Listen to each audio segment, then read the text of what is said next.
Série Ensinos de Jesus, com Fabrício Fraga. Estudo de hoje: o que Jesus ensinou sobre o juízo. Boa noite àqueles que nos acompanham pelo nosso canal no YouTube, também pela internet. Que a graça de Deus esteja contigo nesta noite. No dia de hoje, 22 de outubro, a Igreja Adventista do Sétimo Dia celebra uma data muito importante de nossa história. Há 173 anos atrás, 22 de outubro de 1844, um grupo no nordeste dos Estados Unidos esperava a volta de Jesus. Alguns milhares de pessoas de diversas denominações religiosas, batistas, presbiterianos, congregacionalistas, metodistas, o povo da extinta Conexão Cristã, eles haviam ouvido a pregação de um ministro batista chamado William Miller. Ele, 13 anos antes, começara a pregar, dizendo que em breve Jesus voltaria. Ele desenvolveu um quadro profético muito preciso, falando do cumprimento de uma profecia especial na Bíblia. Profecia de Daniel 8,14. Dentro do sistema de Miller, a volta de Jesus era iminente, dentro das próximas décadas, ou dentro dos próximos anos. Há 173 anos atrás, aquele grupo se desapontou, porque eles criam que naquele dia Jesus iria voltar para levá-los ao céu. Os mortos iriam ressuscitar e, por fim, os crentes estariam para sempre com Jesus. 173 anos se passaram e nós continuamos aqui. 173 anos de estudo que nos levaram a uma compreensão mais precisa sobre as profecias. A compreensão de que não estávamos equivocados quanto ao cálculo da data, apenas quanto à interpretação da profecia. Nosso assunto de hoje é um dos assuntos mais importantes dentro da Bíblia. Nós hoje vamos falar sobre o juízo. Nós adventistas entendemos pedagogicamente que o juízo é dividido em 3 grandes etapas, que se cumprem a partir de 1844.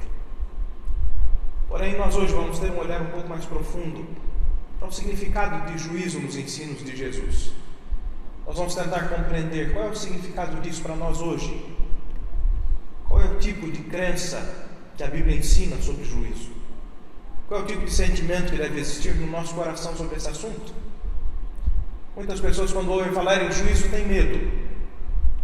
Outras pensam que juízo é algo oposto ao caráter de Deus. Um Deus que é amor e que é misericordioso não pode ser um Deus de juízo, porque não entenderam a natureza espiritual do juízo. Mas Jesus falou desse assunto. Para iniciarmos nosso estudo dessa noite, eu peço que você abra sua Bíblia no Evangelho de Mateus, capítulo 12. Ali nós leremos o versículo 36.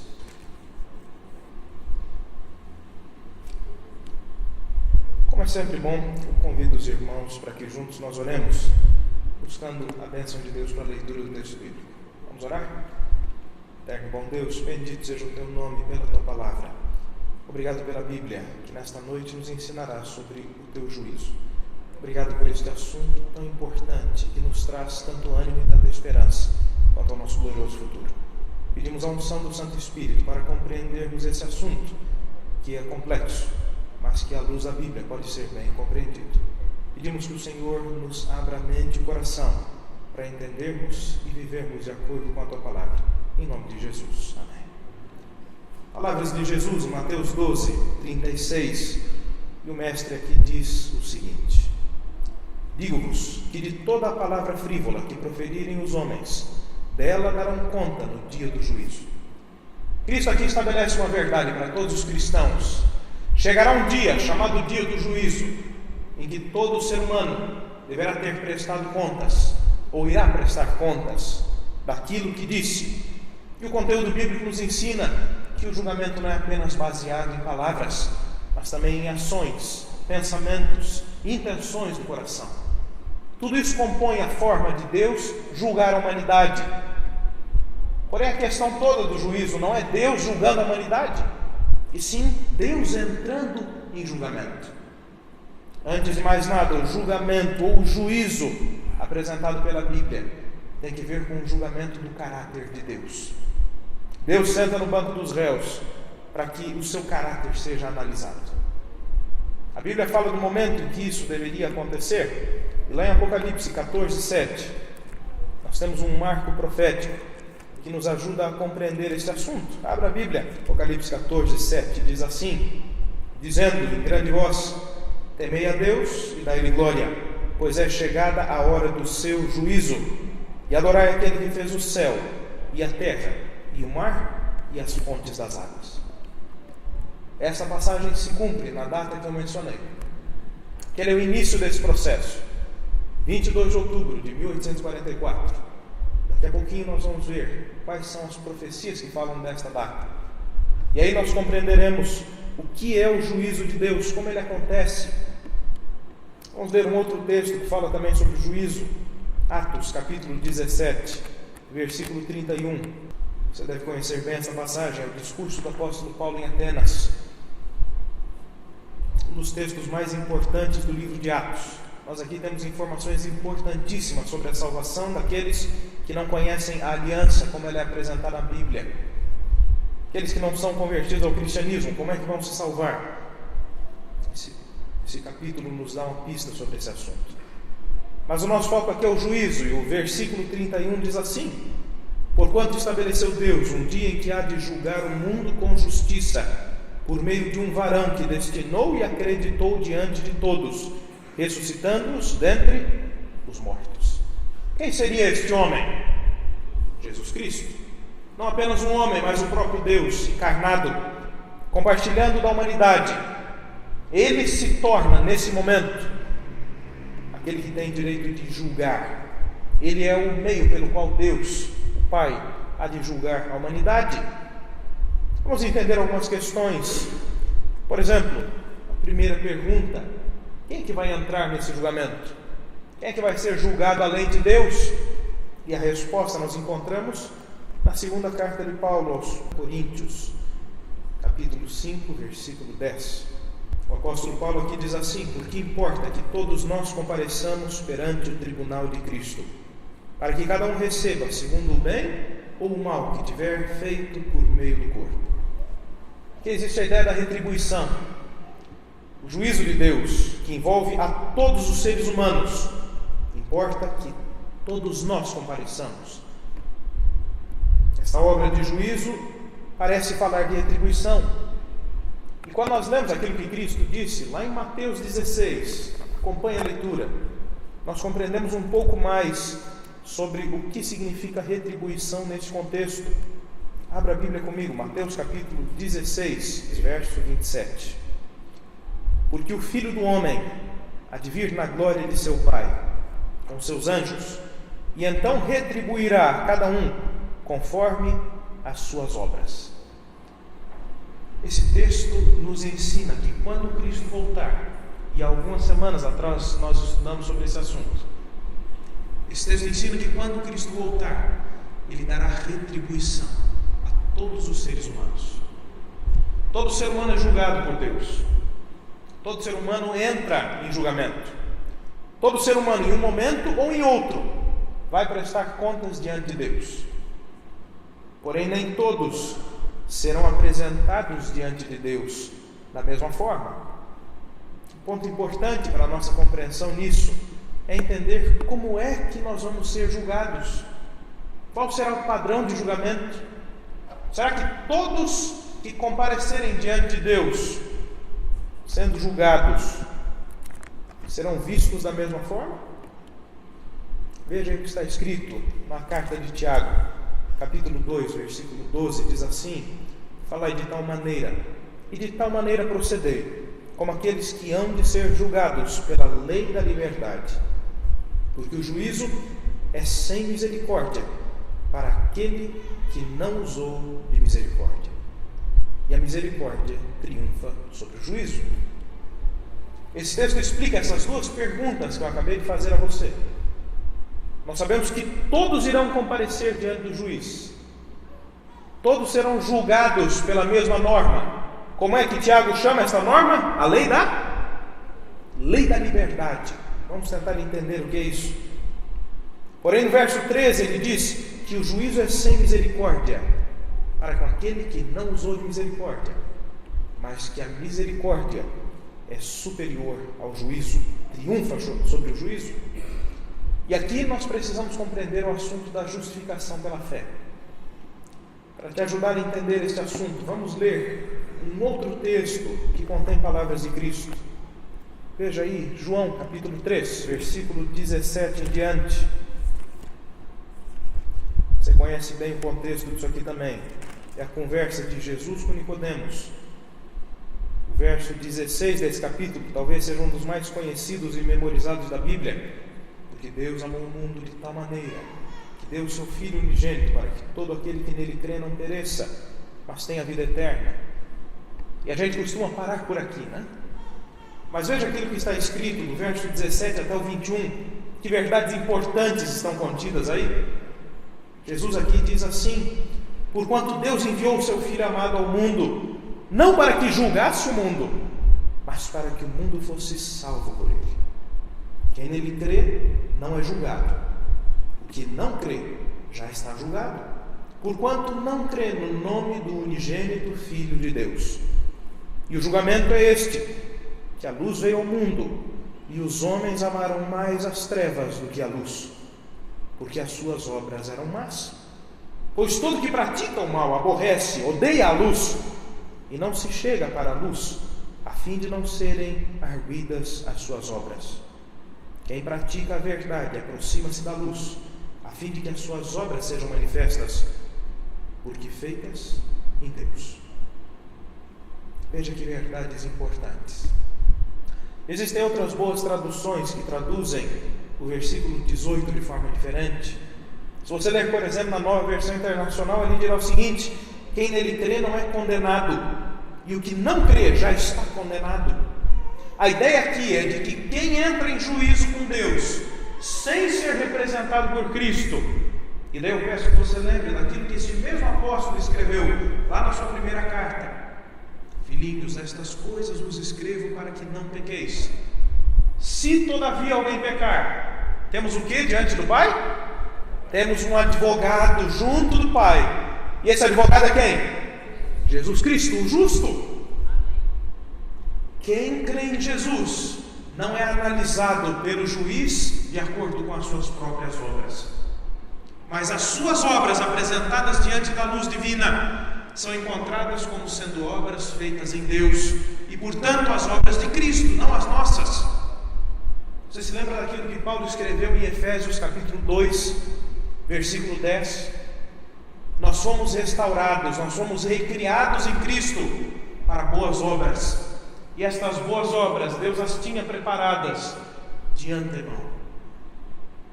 O estilo de vida de alguém que crê em Jesus, de alguém que aceita a sua graça, de alguém que está redimido pela fé no Messias, é o estilo de vida transformado.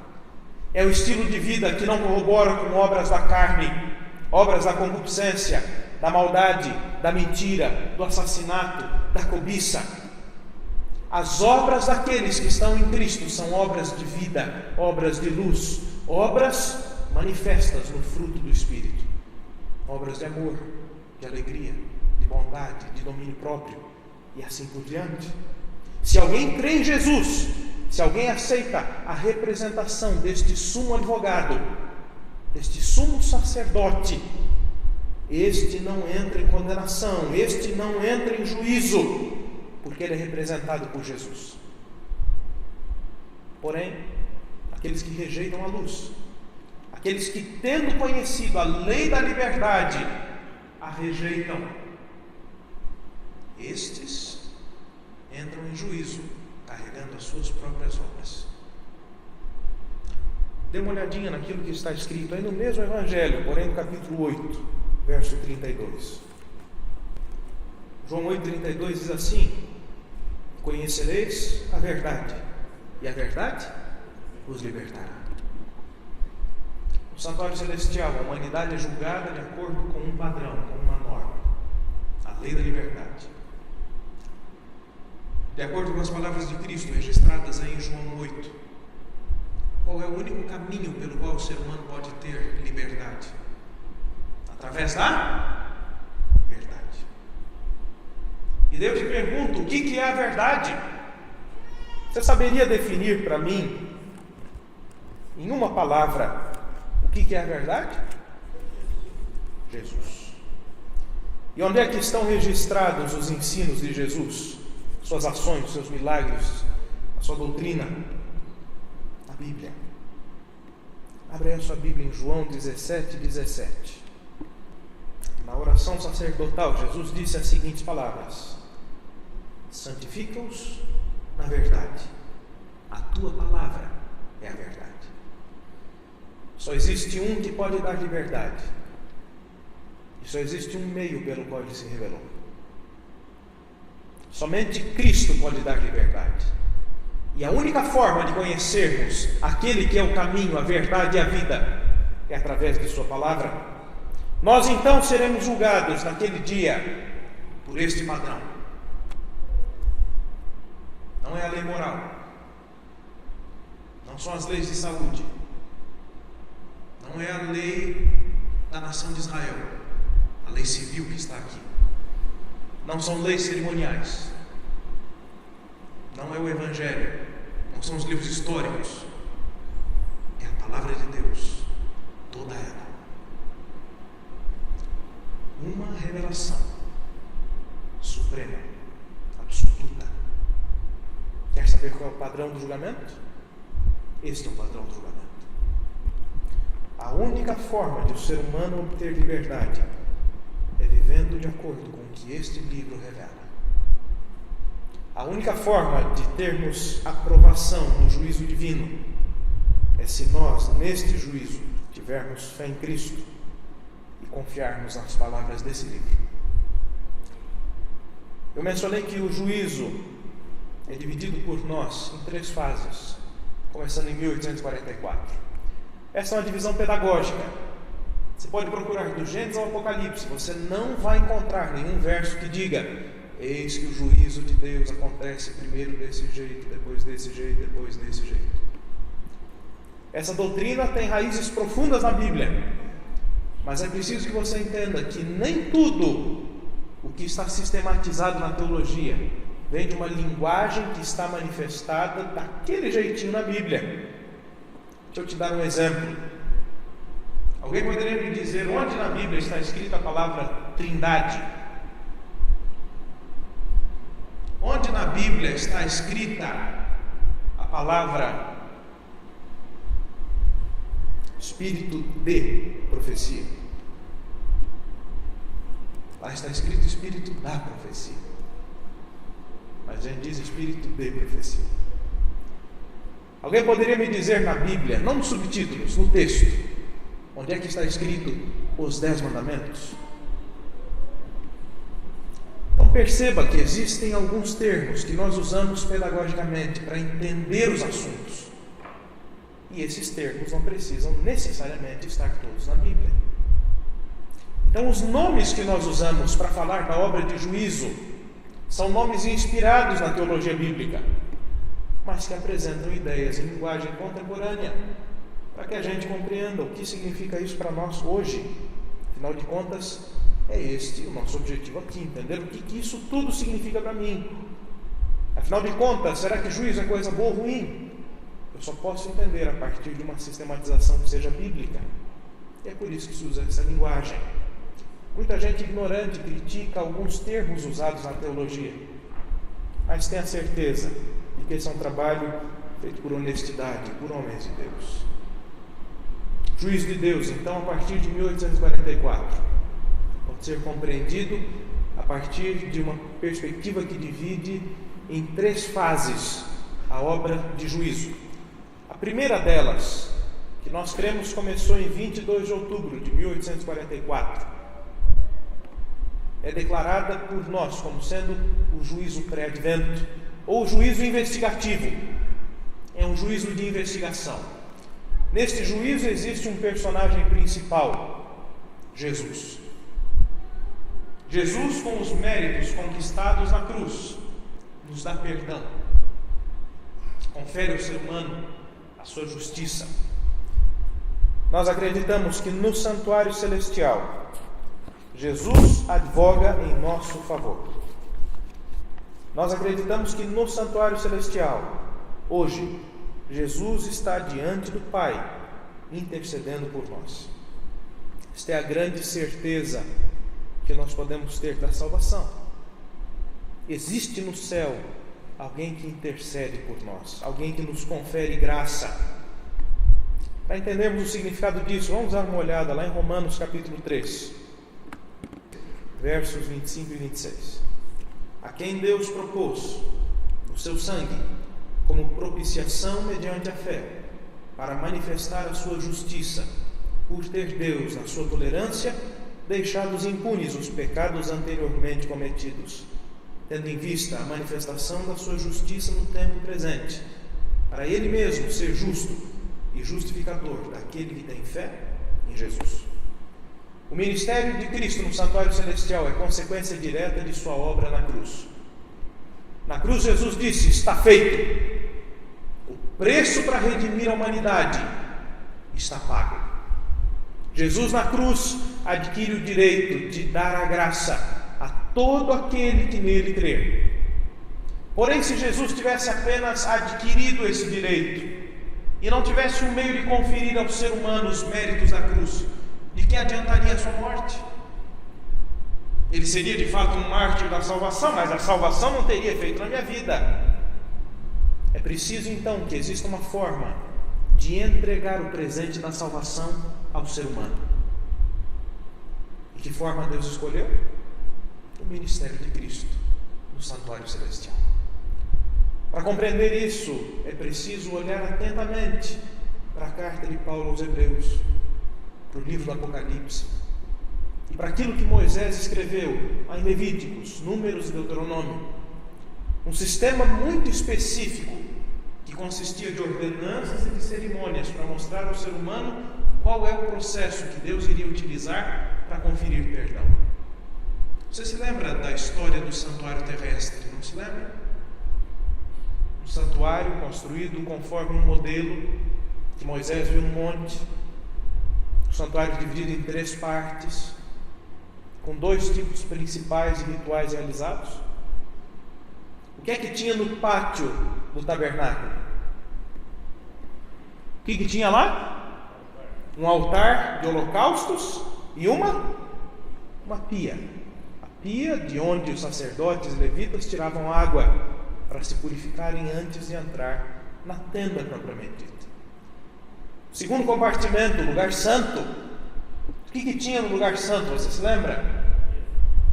A mesa com os pães, são chamados de pães da presença de Deus.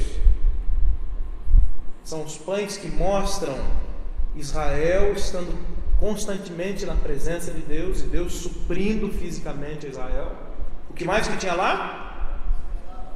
A menorá, o candelabro, com 7 chamas representando o Espírito de Deus, iluminando aquele caminho de salvação. E qual era o outro móvel que estava no lugar santo? Um altar de incenso. Ali era oferecido o altar, simbolizando as orações dos crentes, que subiam como um aroma suave diante de Deus. O terceiro compartimento, chamado lugar santíssimo. O que tinha lá? A Arca da Aliança. O principal de todos os móveis no templo. Isso era uma forma pedagógica de Deus ensinar à humanidade o que é a salvação, como pode ser obtida a salvação.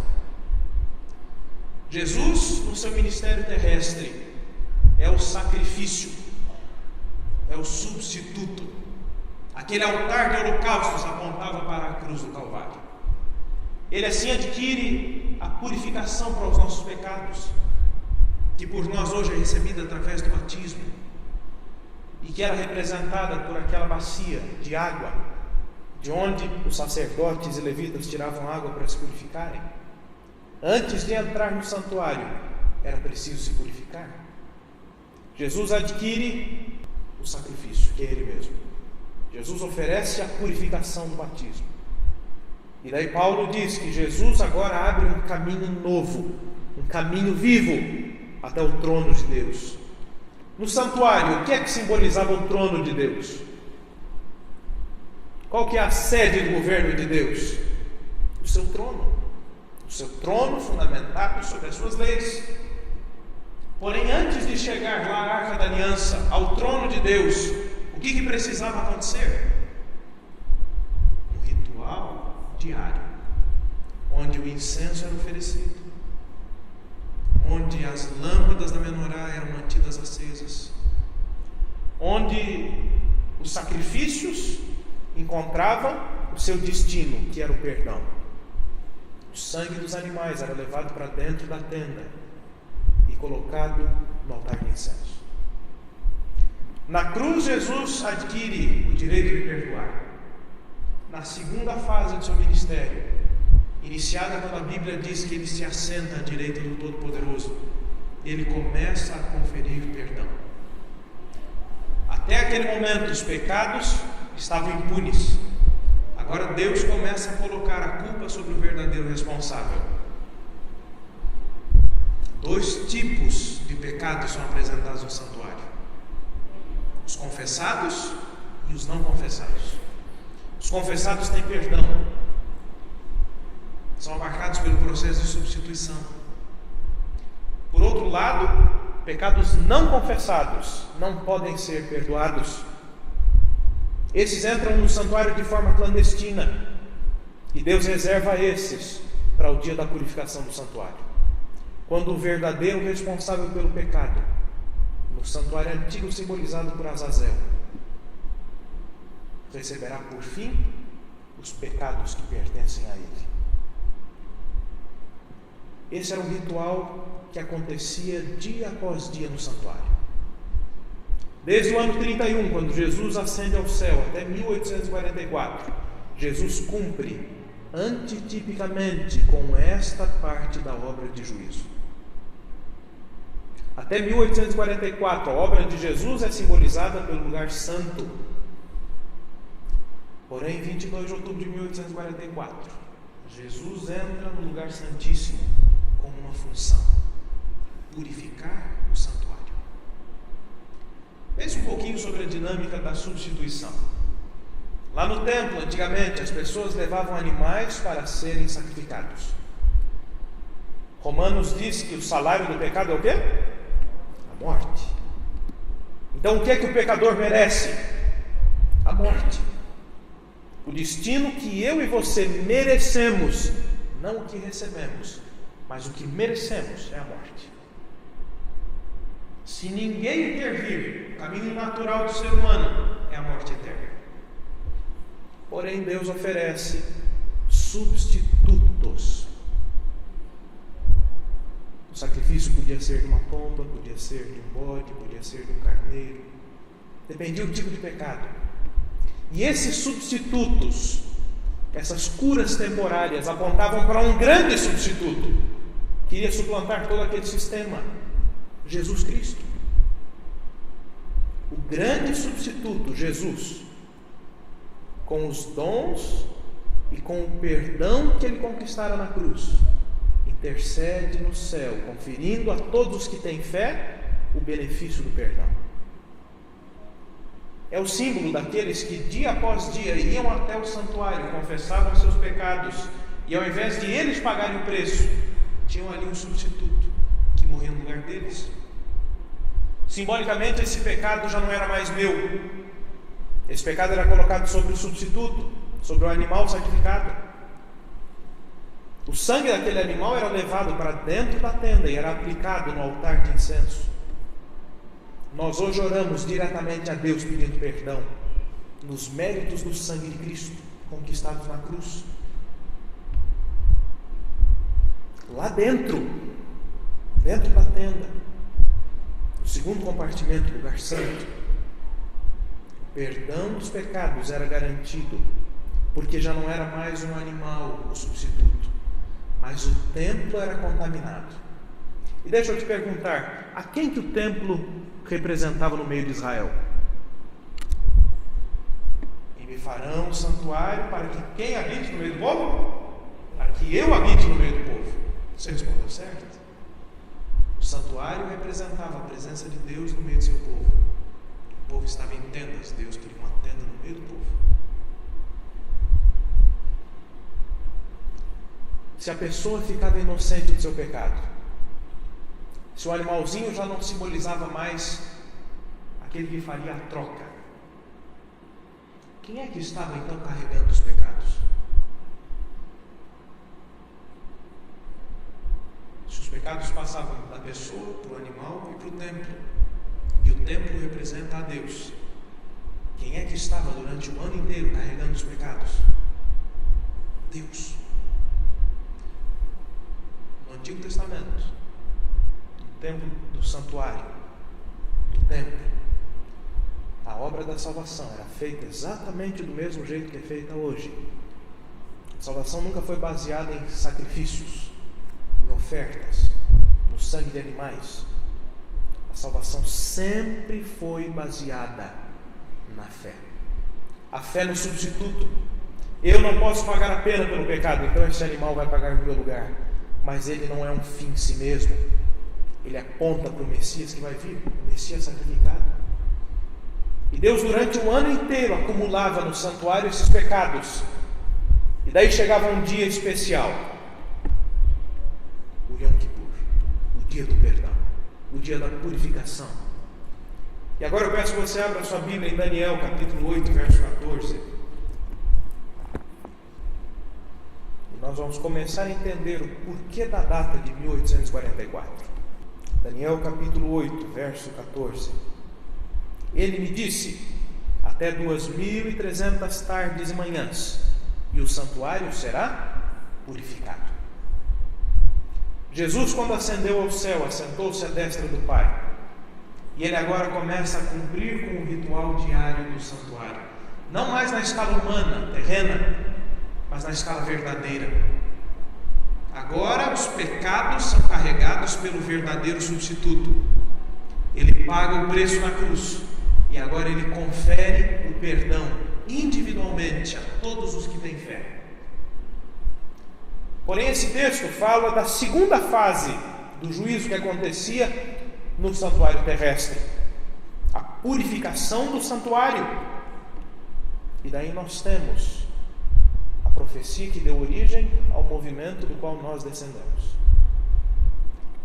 Essa pergunta de Daniel foi feita em virtude daquilo que ele vira e que ele registrou no capítulo 7. Se você ler os capítulos 7, 8 e 9, você vai entender que existe aqui uma unidade temática. O anjo aqui está respondendo quando é que vai acontecer esse processo, quando é que isso vai acontecer, quando é que o santuário vai ser purificado. E a purificação do santuário aparece no capítulo 7. Leia Daniel 7, 9 e 10 comigo. Abra aí a sua Bíblia em Daniel 7, 9 e 10. Daniel escreveu o seguinte aqui: eu continuei olhando até que foram postos os tronos, e o ancião de dias se assentou. A sua veste era branca como a neve, e os cabelos da cabeça como a pura lã. O seu trono eram chamas de fogo, e as suas rodas eram fogo ardente. Um rio de fogo manava e saía de diante dele. Milhares de milhares o serviam, e miríades de miríades estavam diante dele. Assentou-se o tribunal, e se abriram os livros. Quando é que vai começar essa obra de juízo? Até 2.300 tardes e manhãs, e o santuário será purificado. Daí o capítulo 9 vai construir sobre essas informações. Diante do que já tinha sido exposto, agora vem uma revelação nova. 70 semanas estão determinadas sobre o teu povo, para trazer perdão aos pecados, justiça eterna, para dar fim aos sacrifícios e selar a visão. Capítulo 9 fala de um período especial de graça para os judeus. 70 semanas, desde a ordem para reconstruir e restaurar Jerusalém, até que aparecesse o Messias. 70 semanas proféticas, são 490 anos. E aí na tela você pode ver os marcos históricos. Em primeiro lugar, o ano 457, o decreto do imperador Artaxerxes. Esse não foi o primeiro dos editos feitos por um governante com respeito a Israel e Jerusalém. Ciro libertou os cativos. Eles foram para Jerusalém, construíram um templo absolutamente simplório. E daí se passa outro edito, e finalmente este. E neste edito, Israel recebe independência política e econômica. Aí está reedificada Jerusalém, com o dinheiro que deveria ter sido deles desde o princípio, e está restaurada a soberania de Jerusalém. No ano 27, Jesus Cristo é batizado. No ano 31, ele se sacrifica. No ano 34, o apedrejamento de Estevão marca o fim do ministério do último dos profetas enviados exclusivamente a Israel. Estevão foi um profeta de Deus, o último chamado de misericórdia para aquela nação. Depois disso, o marco histórico é 1844. É lógico que em 2 minutos, falando rápido assim, é impossível abordar todos os detalhes desse texto. Mas isso pode ser estudado pessoalmente com mais calma, estou à disposição.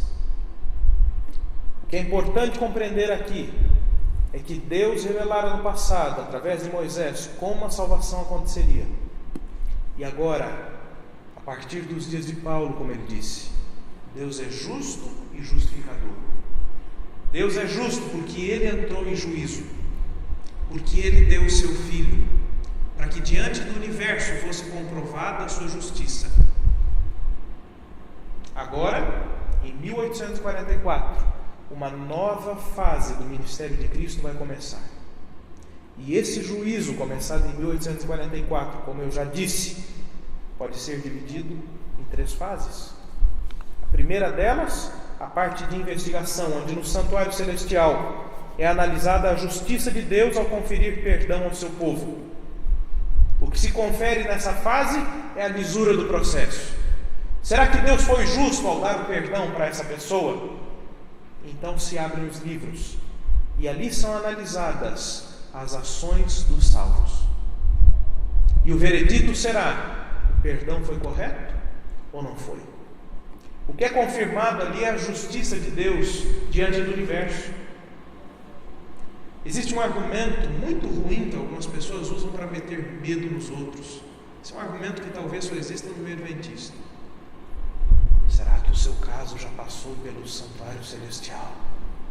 E se ele estiver passando agora, será que você está salvo? Isso dá um medo, né? Parece que Deus está lá em cima, do mesmo jeito que Zeus ficava na mitologia grega, louco para tascar-lhe um raio na cabeça do primeiro que pegasse.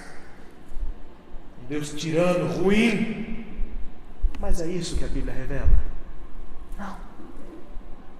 Quem está sendo julgado aqui não sou eu já estou salvo.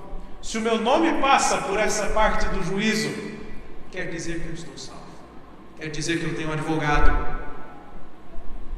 No fim das contas, quem está sendo julgado aqui é Deus. Ele foi justo ao perdoar? Sim ou não? Essa é a pergunta feita no céu neste momento.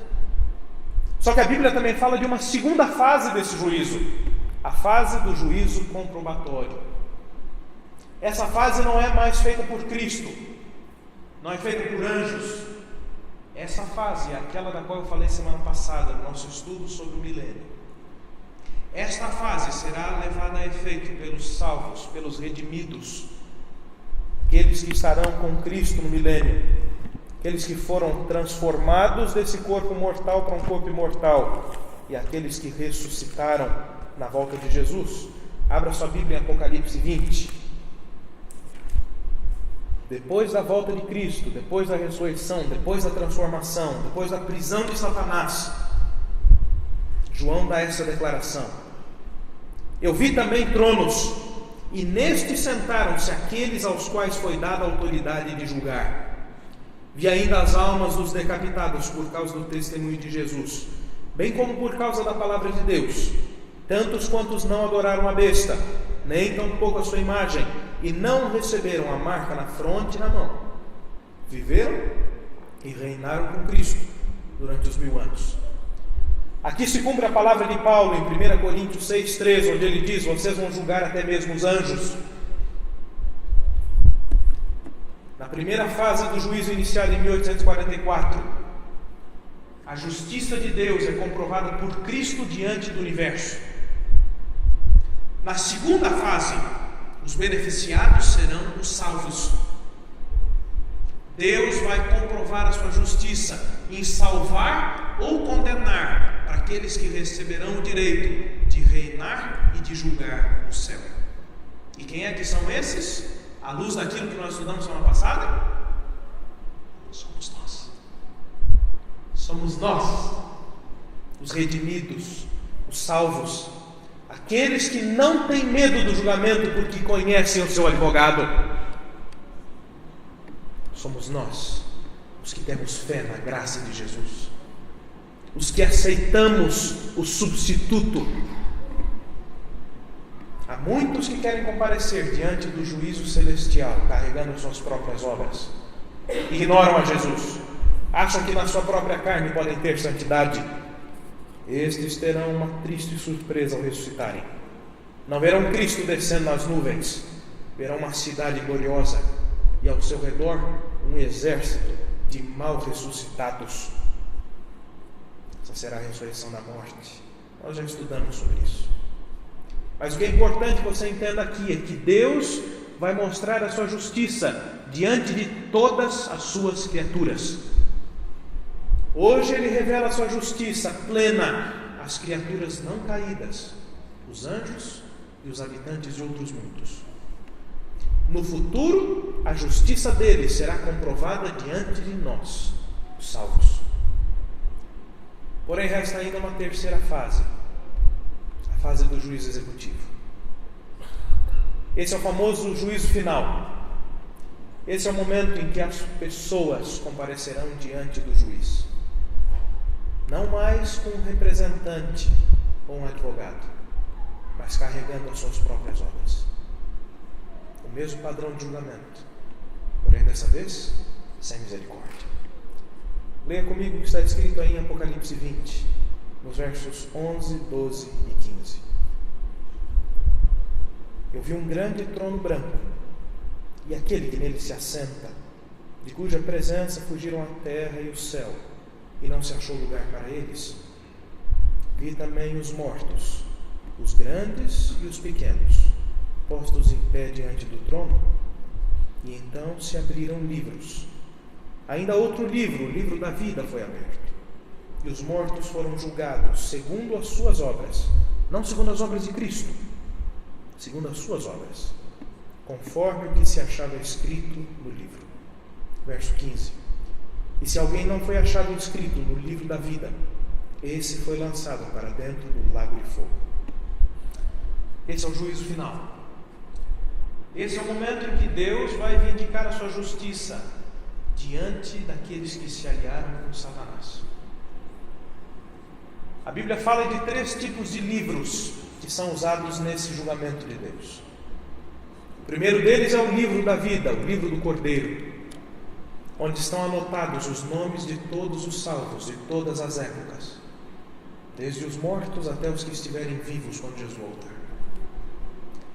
Nesse livro importa que o seu nome esteja escrito, porque quem não for achado com o nome escrito nesse livro receberá a pena final do pecado. O segundo tipo de livro do qual a Bíblia fala, que aparece nessa obra de juízo, é aquele livro que é descrito lá em Malaquias 3,16, um livro de memorial, um livro memorial que Deus tem diante de si, e ali estão relatadas as obras dos justos, os nossos pecados, com uma declaração anotada do lado: perdoado.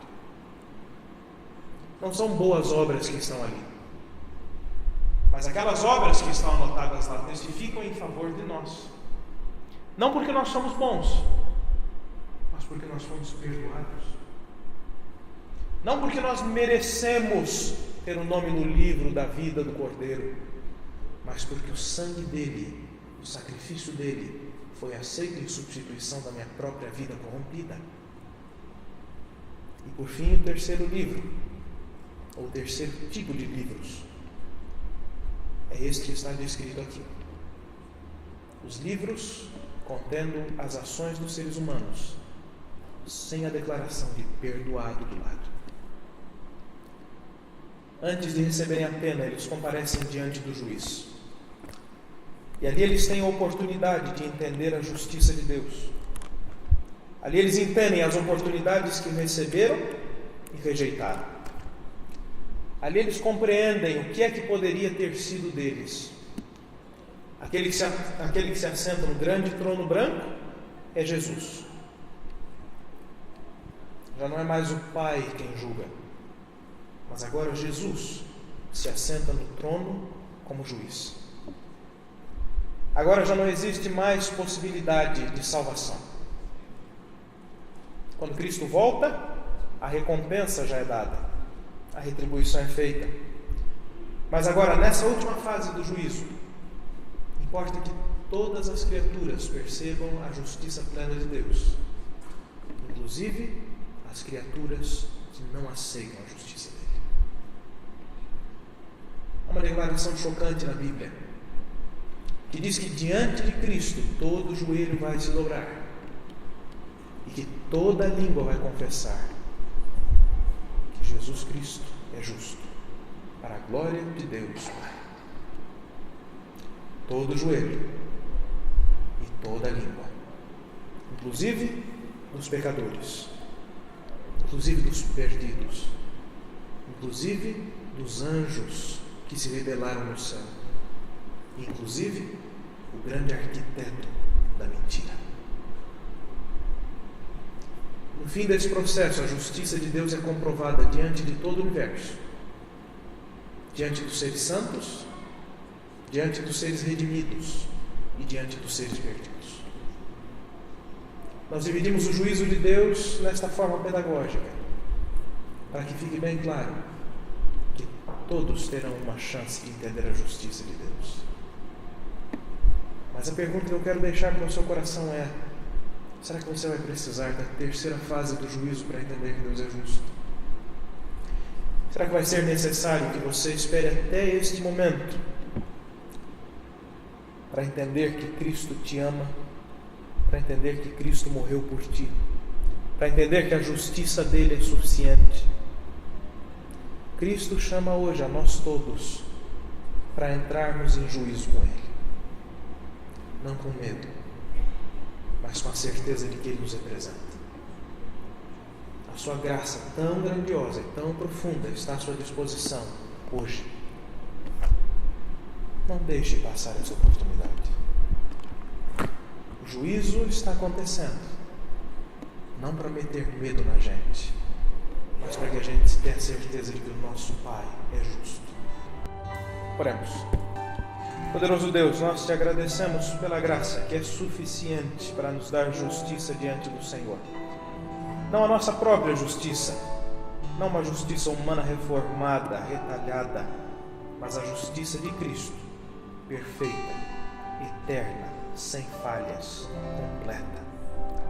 Obrigado porque neste juízo não precisamos temer. Obrigado porque neste juízo o Senhor mostra o seu amor por todas as criaturas ao entrar em julgamento com os teus filhos. Obrigado pela certeza do perdão completo, que um dia nos garantirá a recompensa que nós não merecemos, mas a que o Senhor preparou para nós, a vida eterna com Cristo Jesus. Ajuda-nos a aceitar e a viver de acordo com esta graça.